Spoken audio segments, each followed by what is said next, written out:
एक तरफ राहुल गांधी खड़े हैं और दूसरी तरफ बाकी कांग्रेस खड़ी है। राहुल गांधी को अपने कांग्रेस से लड़ना पड़ रहा है। कि देश के प्रधानमंत्री हैं नरेंद्र मोदी जी, उनकी तारीफ कम से कम एक तारीफ तो बनती है। जैसे अखिलेश यादव जो लड़ाई लड़ रहे हैं, उन्हें किसी को किसी अंदर किसी से नहीं लड़ना है। पूरी समाजवादी पार्टी ऐसे मुट्ठी बांध करके उनके साथ खड़ी है। जो ब्राह्मण लीडर हैं, जब से राहुल गांधी मोर्चा लिया है उन्होंने, वहां भी बात होती है दलितों की, आदिवासियों की, ओबीसी की बात होती है, बहुत प्रमुखता से बात होती है। तो आपको लगता है कि जो ये नया वाला कांग्रेस है, उसकी विचारधारा समाजवादी विचारधारा के करीब जा रही है या अभी भी वो उससे दूर हैं? मैं उसे दो खेमे में देख पा रहा हूं। कैसे?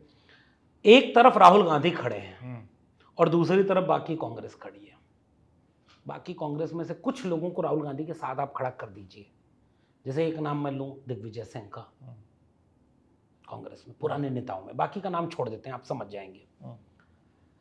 क्या आपने भारतीय राजनीति में यह दिलेरी देखी कि अपने पार्टी के पिछले किए गए फैसलों की सार्वजनिक माफी मांगे कोई कि हाँ हमसे गलती हुई कि हमने जाति जनगणना नहीं कराई, हाँ हमसे गलती हुई कि 2011 में जो जनगणना कराई थी जाति जनगणना, उसके आंकड़े हम सार्वजनिक नहीं कर पाए, हमसे गलती हुई कि हमने अपने कांग्रेस में दलितों पिछड़ों को भागीदारी नहीं दी, हमसे गलती हुई कि हम जो है आरक्षण की बात को करना उतना नहीं समझ पाए जितना समझना चाहिए। ये एक लकीर खींची राहुल गांधी ने, और वैचारिक योद्धा होने के नाते या वैचारिक सफर पर होने के नाते मैं इस बात को हमेशा सम्मान करूंगा, ठीक है, कि राहुल गांधी ने एक नया काम किया। ये बहुत बड़ी बात होती है विकास भाई, किया राजनीतिक पुरानी विरासत को कहना कि यहाँ गलती हुई। बिल्कुल, मुझे भी लगता है कि राहुल गांधी ने ये ऑन रिकॉर्ड किसी बात को स्वीकारना बड़ी बात होती है। जब आज हम देख रहे हैं कि मौतों को नहीं स्वीकारा जा रहा है। अरे अपना झूठ नहीं स्वीकार किया जा रहा है कि 15 लाख हम ही बोले थे, 2 करोड़ हम ही बोले थे, अक्षय दिन हमें बोले थे, वो बात नहीं करते अपने ही कहे गए बात पे। यहाँ तो राहुल गांधी ने वो गलती नहीं की थी, इनडायरेक्टली उनकी पार्टी ने की थी, राहुल गांधी ने उस पर माफी मांगी है। राहुल गांधी ने कांग्रेस की बैठकों में कहा है कि 50% आप रिजर्व करिए।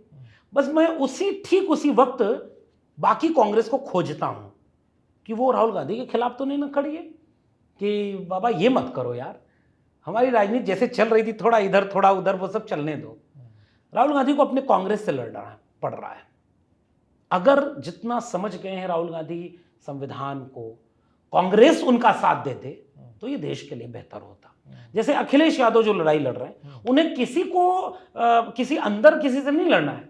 पूरी समाजवादी पार्टी ऐसे मुट्ठी बांध करके उनके साथ खड़ी है। जो ब्राह्मण लीडर हैं, जो राजपूत लीडर हैं, जो वैश्य लीडर हैं, पीडीए से कहीं आपको असहमत दिखते हैं?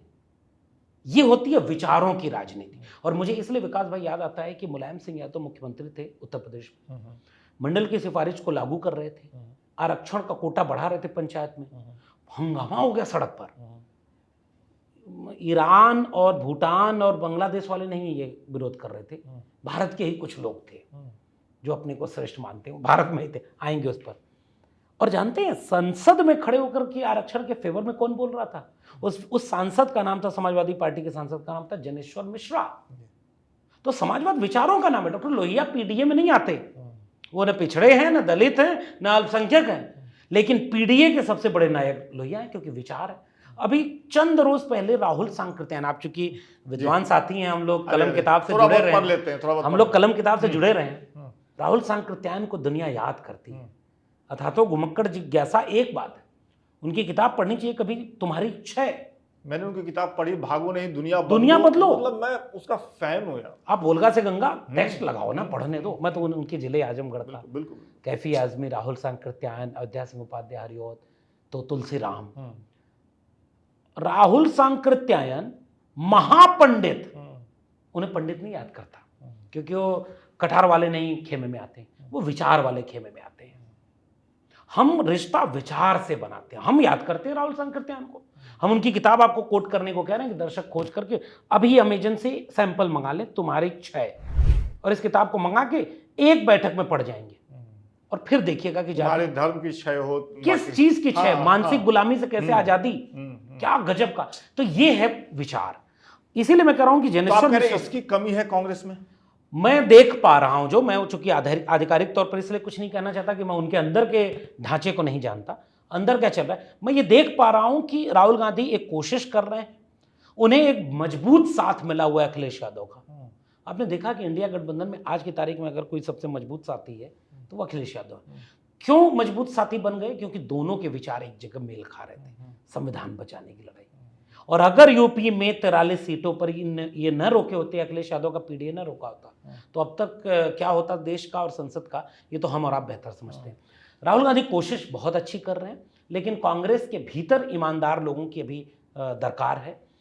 ईमानदारी से विचार की लड़ाई लड़ी जाएगी तो आरएसएस के वैचारिक चुनौती को आप रोक सकते हैं। एक अगला सवाल मेरा है, मैं सवाल छोटा है, जवाब आपका मुझे लगता है बड़ा होना चाहिए।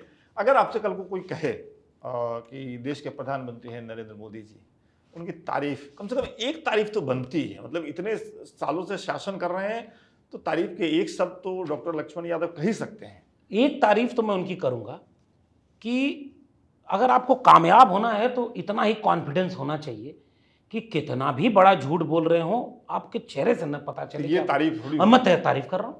आप कल्पना करिए कि चाय बेचना, 35 साल भीख मांगना, आपने अपनी ब्रांडिंग की थी ना, तनिक भी हिचक नहीं आई चेहरे पर। कॉन्फिडेंस की तारीफ कर रहा हूं मैं।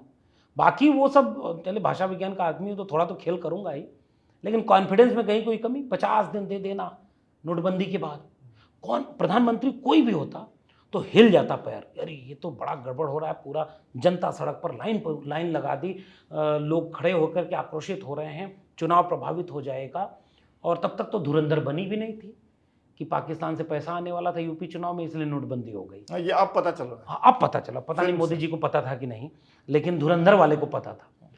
उतने बुरे वक्त में भी वो आदमी खड़ा होकर के टीवी पर आकर बोल गया, 50 दिन समय दे तो जिसकी चौराहे पर बुलाना उस पर आ जाऊंगा। ये कॉन्फिडेंस, जब बेईमानी और झूठ बोलने के लिए इतना कॉन्फिडेंस हो तो उस कॉन्फिडेंस को किसी पॉजिटिव आदमी के साथ जोड़ दीजिए, पॉजिटिव आदमी के साथ, देश का भला हो जाएगा।